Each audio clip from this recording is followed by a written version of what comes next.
अस्सलामुअलैकुम। एक दफा फिर नवीन है जहां ज़्यादा आपकी खिदमत में हाजिर है।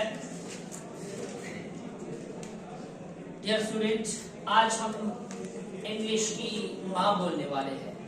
कौन सी? जिसको हम क्या कहते हैं, वर्ड। अगर इसको हम कहें word is the mother of the sentence, तो ये गलत नहीं होगा, क्योंकि वर्ड के बगैर कोई भी सेंटेंस नहीं बनता, कोई भी सेंटेंस नहीं बनता। तो गलत नहीं होगा कि आज हम सेंटेंस की माँ बोलने वाले हैं। वर्ड क्या होता है? हमारे पास क्या है, आज की जो हमारे पास वीडियो है वो है V2। हमारे पास वीडियो है V2। आज हम क्या पढ़ेंगे? आज हम पढ़ेंगे डिफिनीशन, और थोड़ा सा डिफिनीशन में भी उतार चढ़ाव जो है, किसको हम मेन वर्ब कहते हैं, किसको हम बेस वर्ब कहते हैं, तो ये सारी चीजें इसमें पढ़ेंगे। डिफिनीशन क्या कहता है? It is a word that shows an action of state. मतलब ये है कि एक ऐसा लफ्ज होता है जो एक्शन को भी, जो अमल को भी शो करता है और स्टेट को, हालत को भी शो करता है। तो इसको हम क्या कहते हैं? इसको हम वर्ब कहते हैं। आइए एग्जाम्पल के थ्रू इसको समझने की कोशिश करते हैं।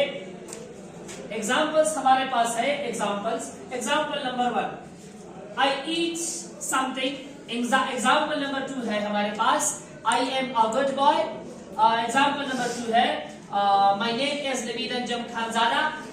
एग्जाम्पल नंबर 4 हमारे पास है she washed the clothes। समझने की कोशिश करते हैं कि आज का हमारे पास टॉपिक है, इसको हम क्या कहेंगे? या मेन वर्ब कहेंगे या बेस वर्ब कहेंगे। मतलब आज ये चढ़ेंगे main verb versus base verb. तो इसको अगर हम मेन वर्ब कहते हैं, कुछ लोग इसको मेन वर्ब भी कहते हैं, कुछ लोग इसको वर्ब भी कहते हैं। दोनों ठीक है, लेकिन कब इसको हम मेन वर्ब कहेंगे, कब इसको हम बेस वर्ब कहेंगे, आइए आज उसको भी जानने की कोशिश कर देते हैं। देखो यहाँ पर आई ईट समथिंग। आई ईट समथिंग, ये ईट जो है ये क्या चीज, क्यों, कौन सी चीज शो करता है? बेस। ये तो बेस है, बेस है, ठीक है, एक्शन शो कर रहा है। लेकिन यहाँ पर ये मेन वर्ब भी है। मतलब ये है कि जो वर्ब एक्शन शो कर रहा हो, जो वर्ब एक्शन शो कर रहा हो, वो हमारे पास क्या होगा? वो हमारे पास मेन वर्ब होगा और बेस वर्ब भी होगा। वो मेन वर्ब जो एक्शन शो कर रहा हो वो मेन वर्ब भी होगा, वो बेस वर्ब भी होगा। मतलब इसको हम क्या कहते हैं? एक्शन वर्ब भी कहते हैं, डायनामिक वर्ब भी कहते हैं। मतलब वो मेन वर्ब होगा कौन? जो एक्शन शो कर रहा हो वर्ब। अब यहाँ पर देख लेते हैं, यहाँ पर हमारे पास क्या है?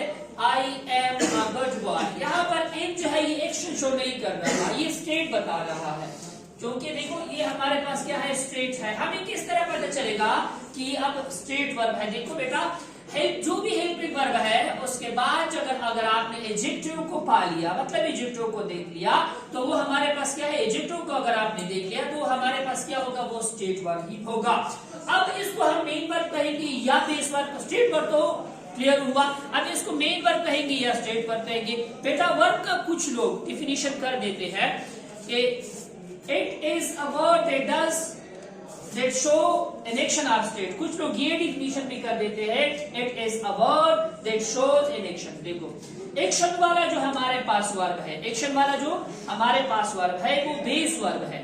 जो एक्शन और स्टेट दोनों को बताता है वो हमारे पास क्या है? मेन वर्ब है। तो मतलब इसमें ये डिफरेंस है। देखिए इसको हम ईट को हम क्या कहते हैं? मेन वर्ब भी कह सकते हैं, बेस वर्ब भी कह सकते हैं। लेकिन यहाँ पर जो हमारे पास इम है, इम क्या शो कर रहा है? इम जो हमारे पास शो कर रहा है कि हमारे पास गुड से पहले आया है, मतलब एडजेक्टिव से पहले आया है, तो हमारे पास क्या है? स्टेट शो कर रहा है। इसको हम स्टेट वर्ब भी कहते हैं। इसको हम सिर्फ और सिर्फ मेन वर्ब कह सकते हैं डिफिनीशन के मुताबिक, इसको हम बेस वर्ब नहीं कह सकते। नीचे की तरफ चले जाते हैं, दूसरी एग्जांपल की इसको समझने की कोशिश करते हैं। My name is Naveed Anjum Khanzada. अब यहाँ पर देखिए, यहाँ पर ये हमारे पास लिंकिंग वर्ब है या कॉपुलर वर्ब है, मतलब स्टेट वर्ब है। लिंकिंग वर्ब है या कॉपुलर वर्ब है, मुझे किस तरह पता चलेगा? यहाँ पर ये स्टेट शो कर रहा है, यहाँ पर ये लिंक शो कर रहा है। देखो हेल्पिंग वर्ब के बाद यहाँ पर जब एडजेक्टिव आ जाती है तो उसको हम स्टेट वर्ब कहते हैं। जब हेल्पिंग वर्ब के बाद, जो भी हेल्पिंग वर्ब है उसके बाद जब नाउन आ जाते हैं, जैसे कि नबी, तो उसको हम क्या कहते हैं? लिंकिंग वर्ब या कॉपुलर वर्ब कहते हैं। तो इसको हम क्या कहेंगे? इसको जैसे कि मैंने यहाँ पर किया है, इसको हम मेन वर्ब कह सकते हैं, बेस वर्ब नहीं से कह सकते, क्योंकि बेस वर्ब वो वर्ब होता है जो सिर्फ एक्शन बताता है।